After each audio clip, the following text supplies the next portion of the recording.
আমাদের আশপাশে যারা আছে, ইভেন হালাল, আমার মা, আমার বোন, আমার বাবা, আমার স্ত্রী, আমার ছেলে, আমার মেয়ে, এদেরও যদি কখনো স্বার্থে আঘাত পড়ে, দেখবেন সেও আপনার পাশ থেকে সরে যাচ্ছে। এমন হয়নি কখনো? আপনার বন্ধু, আপনার ব্যবসার পার্টনার, আপনার বস, আপনার কলিগ, ওদের স্বার্থে আঘাত হলে ওরাও সরে যাচ্ছে পাশ থেকে, জিগরি দোষ সরে গেল পাশ থেকে। হয় না এমন? ভালোবাসা দুই প্রকার। বলেন কয় প্রকার? আমার সাথে বলেন, এখানে শেষ করে দিব 10টা মিনিট। ভালোবাসা কয় প্রকার? একটা হচ্ছে নিঃস্বার্থ ভালোবাসা। কি স্বার্থ? কোনো স্বার্থ নাই, নিঃস্বার্থভাবে ভালোবাসা। আরেকটা হচ্ছে কোনো না কোনো স্বার্থ জড়িত আছে এমন ভালোবাসা। আপনার স্ত্রীর চাহিদাও যদি আপনি পূরণ করতে ব্যর্থ হন, দেখবেন স্ত্রীর সাথে আপনার গন্ডগোল লেগে যাচ্ছে, যদিও সে হালাল, বৈধ। তাই না? এমন হয় না অনেক সময়? আমি তো অনেক দিন বলেছি, অনেক দিন আগেও বলেছি, 5 বছর 6 বছর আগে, যে মানুষ আসলেই মানুষের অবস্থানকে মূল্যায়ন করে, ভিতর থেকে মানুষকে শুধু মূল্যায়ন করে আল্লাহ রাব্বুল আলামিন। না হলে কি হতো? এই যে এত অন্যায় আমরা করেছি, আল্লাহ পাক কি আমাদেরকে ছেড়ে দিয়েছেন, ফেলে দিয়েছেন, গজবে ধ্বংস করে দিয়েছেন? এই যে আল্লাহ পাক যে আমাদেরকে মহব্বত করেন, ভালোবাসেন, তার প্রমাণ এগুলো। আল্লাহ পাক চান যে আমরা যেন ফিরে আসি।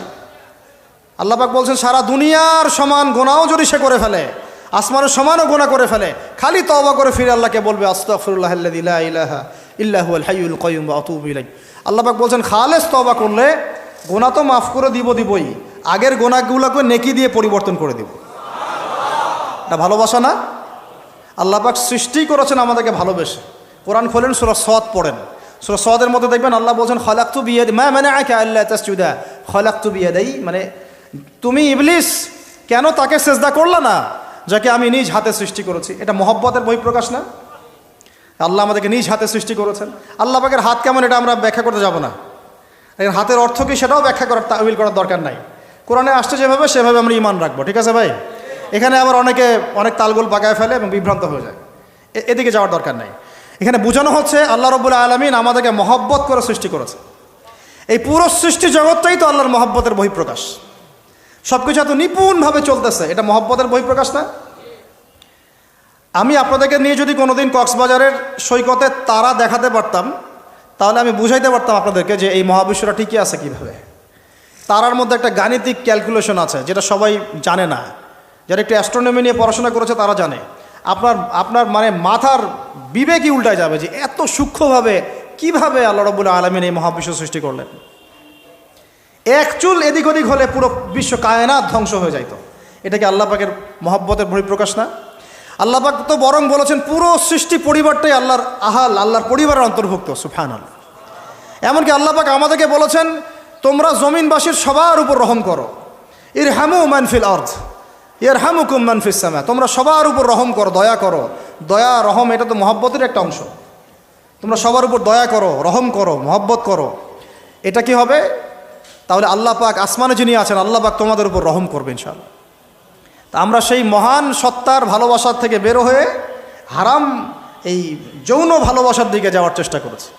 আসলে এটা ভালোবাসা না, যৌনতা, এর দিকে যাওয়ার জন্য এইসব করছি। আল্লাহ পাক আমাদেরকে মাফ করে যেন হেদায়েত দান করেন। আল্লাহ পাক কত ভালোবাসেন এটা নিয়ে বলতে গেলে আজকে রাত শেষ হবে। দেখেন, আল্লাহ রাব্বুল আলামিন আদম আলাইহিস সালামকে সৃষ্টি করেছেন, করে সমস্ত নাম শিক্ষা দিয়েছেন। নাম মানে হলো ইলম। নাম মানে কি? ভালো না বাসলে আল্লাহ পাক কাউকে সবচেয়ে সেরা কিছু দান করেন? সূরা ৩ আল্লাহ পাক কি বলেছেন? ওয়া তিন ওয়াজ জাইতুন, এগুলো শপথ করে, লাকাদ খালাকনাল ইনসানা ফি আহসানি তাকওয়িম। মানুষকে সবচেয়ে শ্রেষ্ঠ কাঠামো আল্লাহ পাক দিয়েছে, দেন নাই? তো কাউকে যদি মহব্বত না করা হয়, তাকে আপনি সবচেয়ে সেরাটা কি দিতে পারবেন? আল্লাহ পাক আমাদেরকে মহব্বত করেন, ভালোবাসেন, এবং আল্লাহ চান আমরাও যেন তাকে মহব্বত করি, তাকে ভালোবাসি। এবং আমরা যদি কাউকে ভালোবাসি, আল্লাহর জন্য ভালোবাসবো। কাউকে ঘৃণা করি, আল্লাহর জন্য ঘৃণা করব। মহব্বত আল্লাহর জন্য, ঘৃণাও কার জন্যে? আল্লাহর জন্য। আল্লাহ পাক সমস্ত ইলম শিক্ষা দিলেন। এটা কি ভালোবাসার বহিঃপ্রকাশ না? নূহ আলাইহিস সালামের কওম দীর্ঘদিন আল্লাহর কথা শোনে না। আল্লাহ পাক সবর করলেন, ধৈর্য ধরলেন, গজব দিলেন না, শেষ পর্যায়ে গিয়ে আযাব দিয়েছেন। এই যে আল্লাহ পাক সুযোগ দেন, সময় দেন, এটাকে আল্লাহ পাকের ভালোবাসা, দয়া না? এরকম প্রত্যেকটা কওমের ক্ষেত্রে হয়েছে। আমি তো ফিল করলাম এই ভালোবাসা নিয়ে ঘাটাঘাটি করতে গিয়ে যে আসলে আল্লাহ পাক যে আমাদেরকে সবচেয়ে বেশি মহব্বত করেন, তার সবচেয়ে বড় নিদর্শন কি জানেন? আমাদের কাছে আল্লাহ রাব্বুল আলামিন আল কোরআনের মতো কিতাব নাজিল করেছেন, আর আমাদেরকে আল্লাহ পাক নবী মুহাম্মদ সাল্লাল্লাহু আলাইহি ওয়াসাল্লামের উম্মত বানাইছেন। আল্লাহ পাক যে নবী মুহাম্মদ সাল্লাল্লাহু আলাইহি ওয়াসাল্লামকে এই দুনিয়াতে পাঠিয়েছেন না, এটাই সবচেয়ে বড় মহব্বত, সবচেয়ে বড় রহমত। কারণ তার সুন্নতে এমন কিছু নাই যেটা আপনি খুঁজে পাবেন না। আর তিনি আমাদেরকে যে মহব্বত করতেন, মুহাম্মদ সাল্লাল্লাহু আলাইহি ওয়াসাল্লাম আমাদেরকে যে মহব্বত করতেন, তিনি আমাদেরকে বলতেন যে আমরা তার ভাই। আমরা তার কি ভাই? মানে কি মায়ের পেটের ভাই? এটা বোঝানো হয় নাই। একটা হাদিসে তিনি বলেছেন আমি তো পিতৃতুল্য। তার মানে কি সত্যি সত্যি বাবা সন্তানের সম্পর্ক? রুহানি পিতা। তিনি কি ইমাম নন? তিনি ইমাম, তিনি নেতা, তিনি আমাদের শিক্ষক, তিনি নবী। তো তিনি আমাদেরকে যে মহব্বত করতেন, তিনি একদিন বলছিলেন নবী সাহাবীদের সামনে, কাশ আমি যদি আমার ভাইদেরকে দেখতে পেতাম। সাহাবীরা বলছেন, ইয়া রাসূলুল্লাহ আমরা কি আপনার ভাই না? তখন নবীজি বলছেন, না, তোমরা আমার সাহাবী। আমার ভাই তারা যারা আমাকে না দেখেই আমার প্রতি ঈমান নিয়ে আসবে। প্রত্যেক নবীকে আল্লাহ পাক একটা দোয়া করার চান্স দিয়েছে। কয়টা ভাই? এমন একটা দোয়া যেটা করলে আল্লাহ পাক কবুল করবেনই করবেন। করলে আল্লাহ পাক কি করবেন? অবশ্যই কবুল করবেন। নবী সাল্লাল্লাহু আলাইহি ওয়াসাল্লাম বলছেন যে সমস্ত নবী এই দোয়াটা পৃথিবীতে করে ফেলেছে। তো আমি এই দোয়াটাকে মুলতবি রেখেছি যে কাল কিয়ামতের মাঠে আমি আমার উম্মতের জন্য সুপারিশ করব ইনশাআল্লাহ। এবং নবী সাল্লাল্লাহু আলাইহি ওয়াসাল্লামের সুপারিশে বহু কবিরা গুনাহগার মুসলমান যারা জাহান্নামের ফয়সালা হয়ে গেছে তাদেরকে আল্লাহ পাক কিছুটা শাস্তি ভোগ করালে হলেও আবার জান্নাতে নিয়ে আসবে ইনশাআল্লাহ। তো তিনি আমাদেরকে মহব্বত করেন না? করতেন না? চিন্তা করে তাহলে আমরা তার দিনকে কি মহব্বত করলাম, আমরা তার হুকুম হাকামের বিধিবিধান সুন্নতের কি মহব্বত করলাম, চিন্তা করেন। একটা হাদিসে নবীজি স্পষ্ট করে বলছেন এটা আমাদের জন্য একটা কষ্টি পাথর। এটা একটা কি কষ্টি পাথর। তিনি বলছেন কেউ ততক্ষণ পর্যন্ত প্রকৃত মুমিন হতে পারবে না যতক্ষণ না আমি মুহাম্মদ সাল্লাল্লাহু আলাইহি ওয়াসাল্লাম তার কাছে তার সন্তান, তার পিতা, এমনকি সমস্ত মানব জাতি থেকে বেশি প্রিয় না হচ্ছে। আর আমরা যারা আগামীকালকে এইটার প্রিপারেশন নিয়েছি, আসলে কি আমাদের কাছে নবী প্রিয় বেশি না আমাদের দুনিয়ার স্বার্থ বেশি প্রিয়? যারা এগুলো করবে তাদের কাছে কি সত্যিই নবী প্রিয়? তাহলে তারা করতে পারতো না। যদি নবী আমাদের কাছে সবচেয়ে বেশি প্রিয় না হয় আমরা মুমিন হতে পারছি না। আর যাদের কাছে নবী প্রিয় তারা কখনো এমন হারাম কাজে যেতে পারবে না। যারা যাচ্ছে তারা কখনোই নবীকে ভালোবাসে না, কোশ্চিনকালেও না। শোনেন, উমর রাদিয়াল্লাহু আনহুর নাম শুনেন নাই? বললে অনেক কথা ভাই, অনেক কথা, কোনটা রেখে কোনটা বলি। উমর রাদিয়াল্লাহু আনহু একদিন এসে বলছেন খলিফাতুল মুসলিমিন, মুসলিমদের তিনি খলিফা। জান্নাতের সুসংবাদপ্রাপ্ত 10 জন সাহাবীর একজন। জান্নাতের সার্টিফিকেট পেয়েছেন পৃথিবীতে কয়জন সাহাবী? একটা হাদিসে একসাথে 10 জন। ওই 10 জনের অন্যতম একজন, যিনি এমন শাসন ব্যবস্থা পৃথিবীতে প্রতিষ্ঠা করেছিলেন যার মতো মিসাল এখন পর্যন্ত পৃথিবীতে আর দেখা যায় নাই। একটা হাদিসে আসছে যে রাস্তা দিয়ে ওমর হাঁটে ওই রাস্তা দিয়ে শয়তান হাঁটে না। কি বুঝলেন? শয়তান যদি দেখে ওই যে ওমর, ও আর ওই যাবে না ওই রাস্তার মধ্যে। এই হচ্ছে ওমর ইবনুল খাত্তাব। আমার পরে কোনো নবী নাই। নবীজি বলছেন আমার পরে কোনো নবী নাই, লা নবিয়্যা বা'দি, আমার পরে কোনো নবী নাই। যদি হতো তাহলে ওমর হতো, যদি হতো তাহলে ওমর হতো। অন্য একটা হাদিসে আসছে আমার পরে কোনো নবী নাই, তবে তুমি আমার, এটা অন্য সাহাবী সম্পর্কে, আলী ইবনে আবি তালিব সম্পর্কে, তুমি আমার জীবনে তেমন মূসার জীবনে হারুন ছিল যেমন। এটা হচ্ছে আলী ইবনে আবি তালিব। তো এখানে কথা হচ্ছে ওমর রাদিয়াল্লাহু আনহুর মতো মানুষ নবীর কাছে এসে বলছেন সাল্লাল্লাহু আলাইহি ওয়াসাল্লাম, ইয়া রাসূলুল্লাহ ওয়াল্লাহি লা উহিব্বুক, আল্লাহর কসম করে বলছি আমি আপনাকে অনেক মহব্বত করি, ইল্লা মিন নাফসি, আমার নফসের চেয়ে বেশি না। মানে আমি আমার জানের চাইতে আপনাকে বেশি মহব্বত করি না। কথা কি বুঝতে পারতেন কি? মানে আমি আপনাকে অনেক মহব্বত করি ইয়া রাসূলুল্লাহ, সব কিছু থেকে বেশি মহব্বত করি, কিন্তু আমার নিজের জানের চেয়ে বেশি না। নবী সাল্লাল্লাহু আলাইহি ওয়াসাল্লাম বলছেন লা ইয়া ওমর, এখনো মুমিন হওনি ওমর। কাকে বলছেন? কাকে বলছেন? জান্নাতের সার্টিফিকেট প্রাপ্ত একজন মানুষকে। লা ইয়া ওমর, এখনো হওনি। তখন নবী সাল্লাল্লাহু আলাইহি ওয়াসাল্লামকে তিনি একটু পর আবার বলছেন ইয়া রাসূলুল্লাহ ওয়াল্লাহি আলান, এখন লা হাব্বা ইলাইয়া মিন কুল্লি শাই হাত্তা মিন নাফসি, এখন থেকে আপনি আমার কাছে সবচেয়ে বেশি প্রিয় সব কিছু থেকে, এমনকি আমার নফসের থেকেও বেশি প্রিয়। তখন নবীজি বলছেন আলান ইয়া ওমর, হ্যাঁ এখন ওমর, এখন তুমি মুমিন হলে। তাহলে যারা আমরা নবীর সুন্নতের খেলাফ এইসব অপসংস্কৃতি, নোংরামি, জেনা, ব্যভিচার, কনসার্ট, নাটক, সিনেমা, পরকিয়া, এইসব তথাকথিত ভালোবাসা দিবস, এই জেনা দিবসগুলো পালন করছি, আমরা কি আসলেই নবীকে ভালোবাসি? আমরা কি সত্যি আল্লাহকে ভালোবাসি? আল্লাহ পাক আমাদেরকে বোঝার তৌফিক দান করেন, জাহিলিয়াত থেকে ফিরে আসার তৌফিক দান করেন। এরকম প্রচুর ঘটনা। ভালোবাসা তো এগুলোর নাম। ভালোবাসা কাকে বলে জানেন? সাহাবীরা বাসায় যেতেন, আবার দৌড় দিয়ে আসতেন নবী সাল্লাল্লাহু আলাইহি ওয়াসাল্লামের চেহারাটা একটু দেখার জন্য। এটা নাম ভালোবাসা। আপনারা যদি ওমরা করতে যান, হজ করতে যান, দেখবেন বারবার আপনার নবীর রওজায় গিয়ে সালাম দিতে মন চাইবে, যে আরেকবার দেখা করে আসি, আরেকটু দেখা করে আসি, আরেকবার সালাম দিয়ে আসি। ভালোবাসা কোনো স্বার্থ আছে এখানে? নবী সাল্লাল্লাহু আলাইহি ওয়াসাল্লাম কি আমাদের কাছে কোনো স্বার্থ দাবি করেছেন? আল্লাহ করেছেন। এগুলো ভালোবাসা। এই ভালোবাসা হলো প্রকৃত ভালোবাসা। আর এগুলো যেটা চলছে এটা হচ্ছে যৌনতা। এগুলো কি চলছে? যৌনতা। ভালোবাসার নাম দিয়েছে এখন যৌনতা।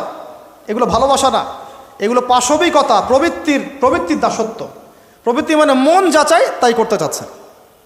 আপনার মন চাইছে একটা মেয়ের সাথে রাত কাটাবেন, এটাকে আপনি ভালোবাসা নাম দিলেন, কিন্তু এটা হচ্ছে ভালোবাসা না, এটা কি প্রবৃত্তি, পশুত্ব, দাসত্ব, পশুত্বের দাসত্ব করছেন। আল্লাহ পাক আমাদেরকে কথাগুলো বোঝার তৌফিক দান করে। এরকম সাহাবীরা কত ত্যাগ করেছেন। তালহা রাদিয়াল্লাহু আনহুর নাম শুনেন না অনেকেই। নবী সাল্লাল্লাহু আলাইহি ওয়াসাল্লাম উহুদ যুদ্ধের দিন সংকটময় একটা অবস্থায় ছিলেন। তালহা রাদিয়াল্লাহু আনহু একা নবী সাল্লাল্লাহু আলাইহি ওয়াসাল্লামকে ঢাল হিসেবে পিঠ পেতে দিয়ে আসেন, উনার দিকে কোনো তীর যেন আসতে না পারে। শেষে দেখা গেল তার গায়ের মধ্যে 40 থেকে 50টা তরোয়ারের আঘাত আছে, তীরের খোঁচা আছে, বর্ষার খোঁচা আছে। এই অবস্থায় তিনি নবীকে কাঁধের মধ্যে নিয়ে উহুদ পাহাড়ে উঠেছেন নবীকে সেভ করার জন্য। এটা ভালোবাসা। এটা কি? কোন স্বার্থে? কিসের স্বার্থে? দুনিয়ার স্বার্থে? জান্নাতের স্বার্থে। একজন সাহাবী বাড়ি নির্মাণ করেছেন, তো নবী সাল্লাল্লাহু আলাইহি ওয়াসাল্লাম দেখে একটু খালি মানে হয় না, তুমি কার বাড়ি এটা? বললেন আচ্ছা অমুক সাহাবীর বাড়ি।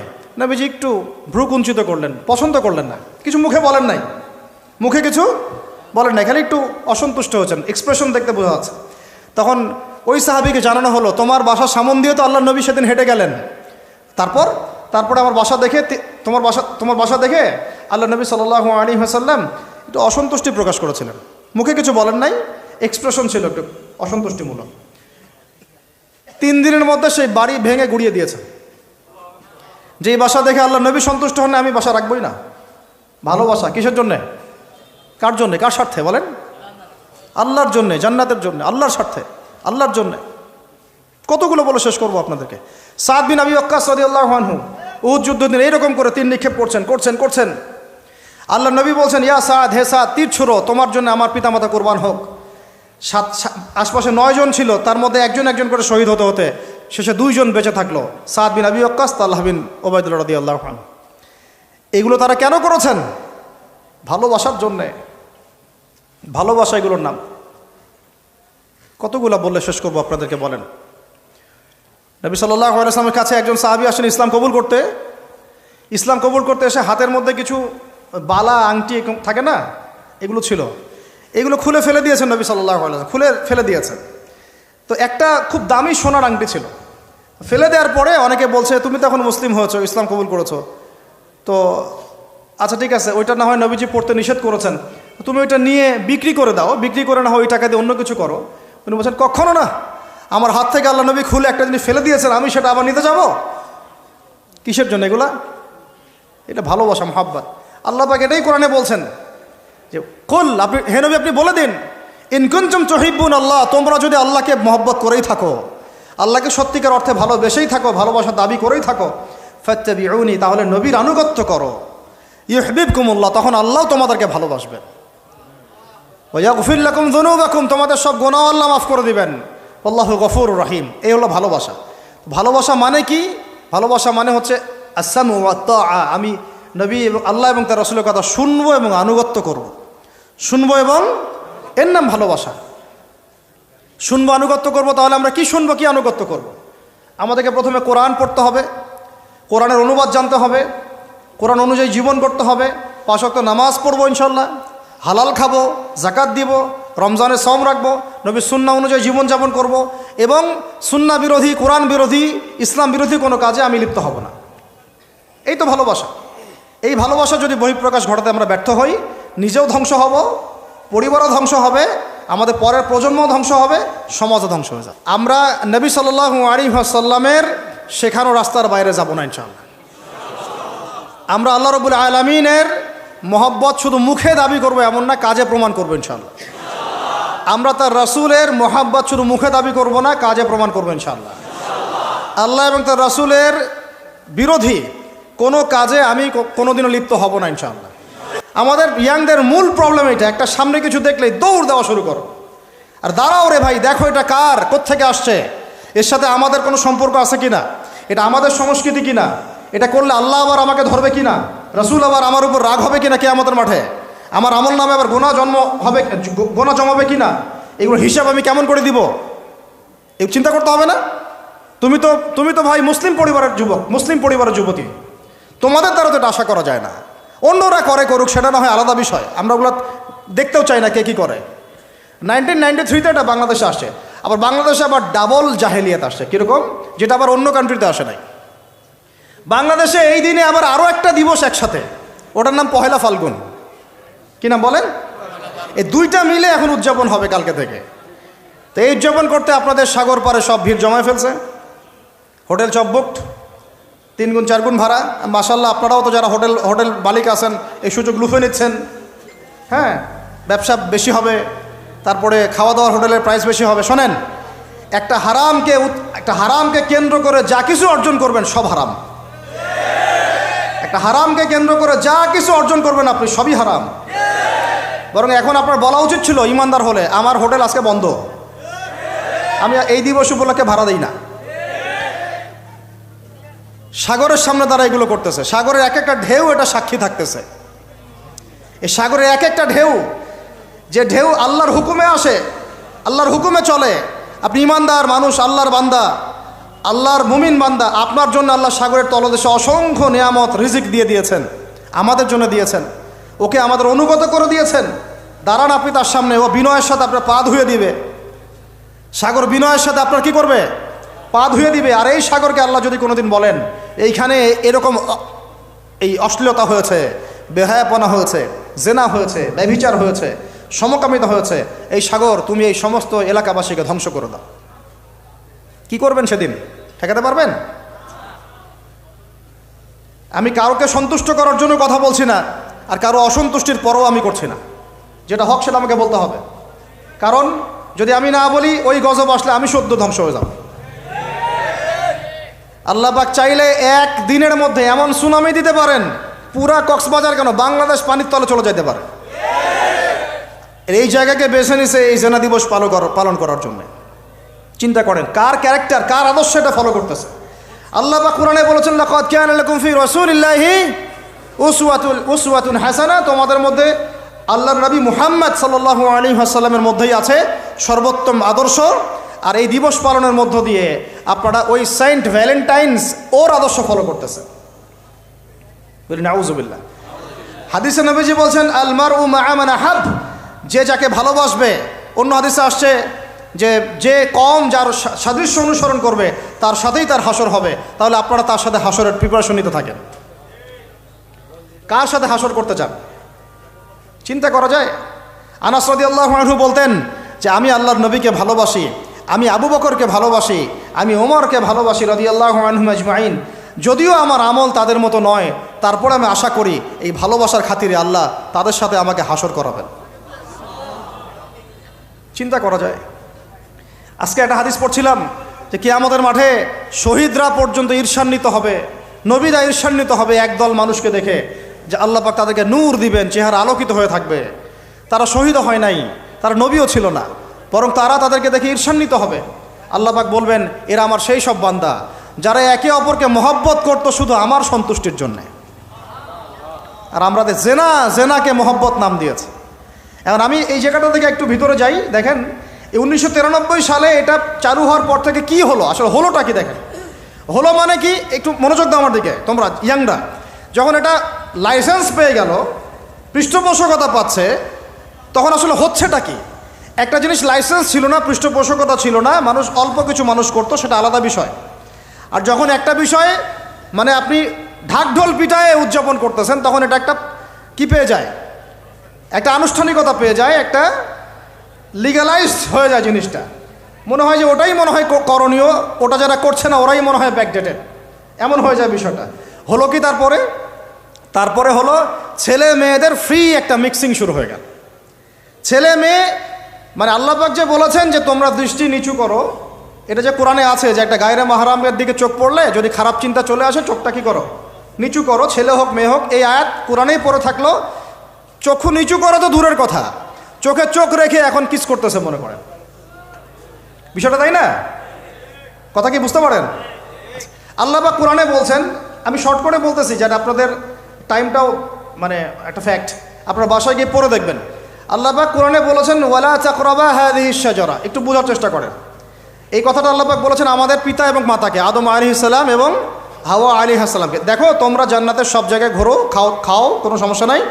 ওয়ালা তাকরাবা হাযিহিশ শাজারা, এই গাছে উঠবা না, কথাটা এমন না। এই গাছের পাতা ধরবা না, কথাটা এমন না। এই গাছের ফল টান দিও না, কথাটা এমন না। এই গাছের ছায়ায় বসিও না, কথাটা এমন না। আল্লাহ পাক বলছে ওয়ালা তাকরাবা, এই গাছের কাছেও, আরো জোরে বলেন, এই গাছের কাছেও যেও না। ফল খাওয়া তো দূরের কথা, গাছে উঠা তো দূরের কথা, গাছের নিচে বসা তো দূরের কথা, কাছেও সেম কথা আল্লাহ পাক সূরা বনি ইসরাঈলের মধ্যে বলছেন ওয়ালা তাকরাবুজ জিনা, তোমরা জেনার কাছেও।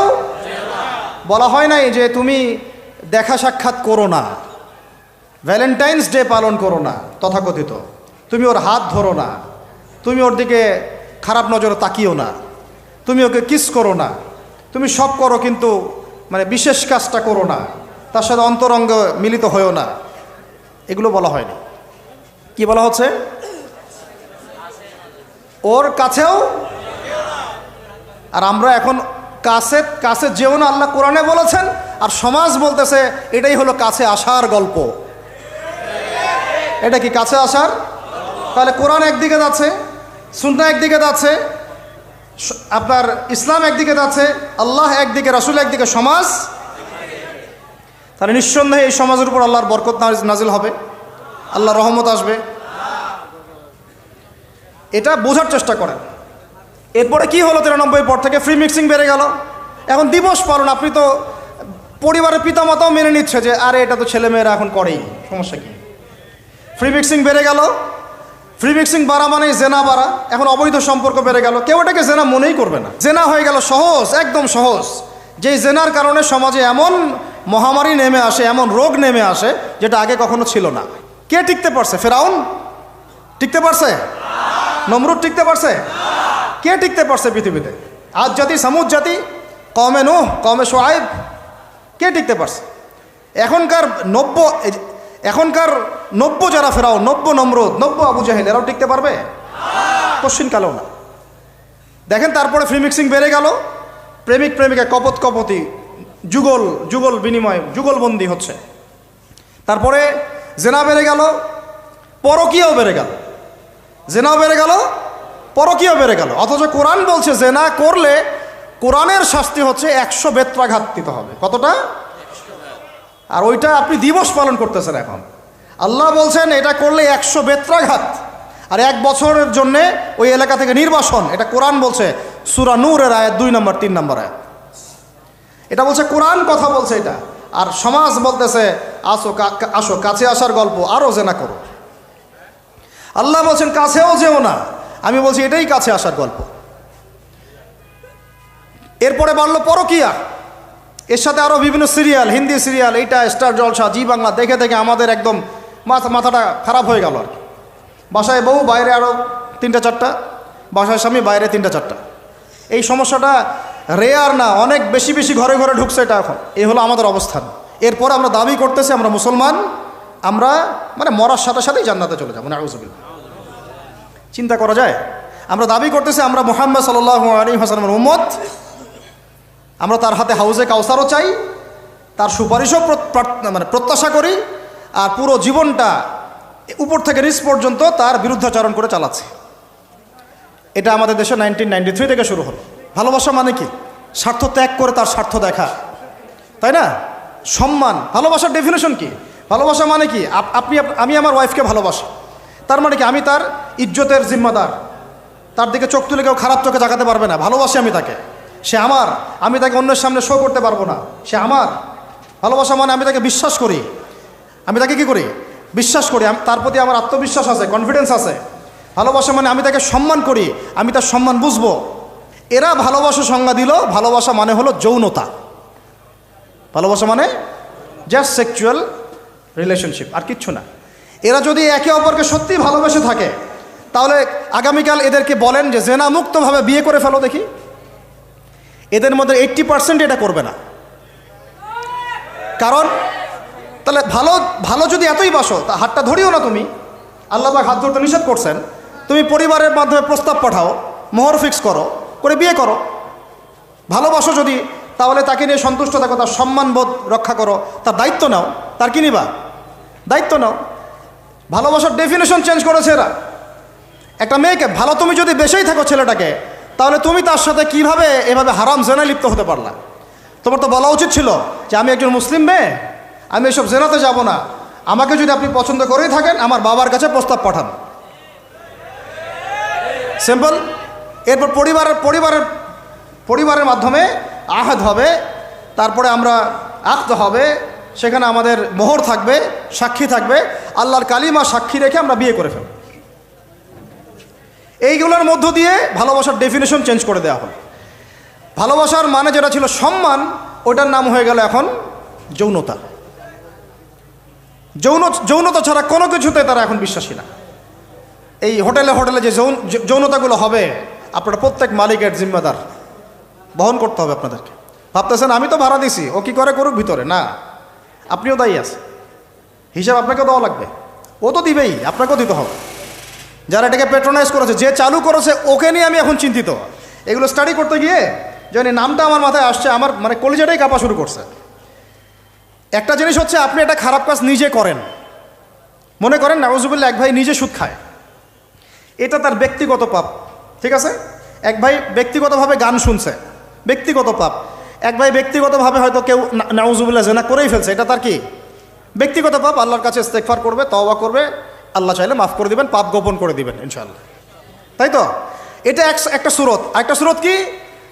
আমি সুদ নিজে খাইছি, আরও লক্ষ কোটি মানুষকে খাওয়াইছি। আমি জেনা নাউজুবিল্লাহ সে নিজে করছে, অন্য আরও লাখ লাখ মানুষ, যুবক যুবতীকে জেনাতে উৎসাহিত করতেছে। নিজে গান শুনছে, মানুষকে শোনাচ্ছে, নিজের মৃত্যুর পরেও সেই গান বাজতেছে। এটা হচ্ছে গুনাহে জারিয়া। এটা কি? গুনাহে জারিয়া। তাহলে একটা গোনা নিয়ে আদম আলাইহিস সালাম যদি এত বছর কান্নাকাটি করেন, ইব্রাহিম আলাইহিস সালাম কিয়ামতের মাঠে যদি বলেন আমি পারবো না সুপারিশ করতে, নূহ আলাইহিস সালাম যদি বলেন আমি পারবো না সুপারিশ করতে, ঈসা ইবনে মারইয়াম, মুসা আলাইহিস সালাম তারা পর্যন্ত বলবেন আমি আজকে আল্লাহ পাকের সাথে কথা বলার সাহস রাখি না। আর এই যারা গুনাহে জারিয়া চালু করে দিল, এদের কি অবস্থা? আল্লাহ পাক আলহামদুলিল্লাহ আমাদেরকে এই জাহিলিয়াত থেকে বের হয়ে আসার তৌফিক দিয়েছেন। এই শুকরিয়াটা আমরা আদায় করে কিয়ামত পর্যন্ত শেষ করতে পারবো না। আর আমাদের দায়িত্ব অন্য ভাইদেরকে ফেরানো, বোঝানো, শেখানো, জানানো। ইনশাআল্লাহ আল্লাহ চান তো এই প্রজন্ম ফিরে আসবে ইনশাআল্লাহ। এই কথাগুলো সবার কাছে প্রচার করবেন। সবচেয়ে বেশি ভালোবাসেন, মহব্বত করেন আমাদেরকে আমাদের রব। কে ভালোবাসে আমাদেরকে? আল্লাহ ছাড়া আসলে ভালোটা বাসেই বাকে।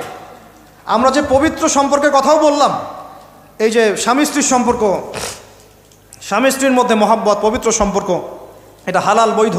আল্লাহ পাক বৈধতা দিয়েছেন, কারণ আমাদের প্রবৃত্তির চাহিদা আছে। এই চাহিদা পূরণের জন্য আল্লাহ পাক আমাদেরকে হালালভাবে বিয়ে করতে বলেছেন। সমাজ বিয়েটাকে কঠিন করে ফেললো, আর জেনাটাকে সহজ করে ফেললো। বিয়ে কঠিন হয়ে গেল, এরা এখন বিয়ে করতে পারবে না চাইলে। বলেছি আমি, কোরআন একদিকে, সুন্নত একদিকে, ইসলাম একদিকে, সমাজ, এই সমাজের তাকদির খারাপ। এভাবেই নবী সাল্লাল্লাহু আলাইহি ওয়াসাল্লাম পেরেশান ছিলেন কিভাবে সমাজের মানুষকে ফেরানো যায়। আজকে আমরাও পেরেশান। আল্লাহ পাক সবার আগে আমাকে ইসলাহ দান করেন, আমার পরিবারকে দান করেন, আমাদের প্রত্যেক দিনই ভাই বোনকে দান করেন, এবং ইস্তেকামাত দান করেন। আল্লাহুম্মা সাব্বিতনা ওয়াজআলনা হাদিয়ান ওয়া মাহদিয়া।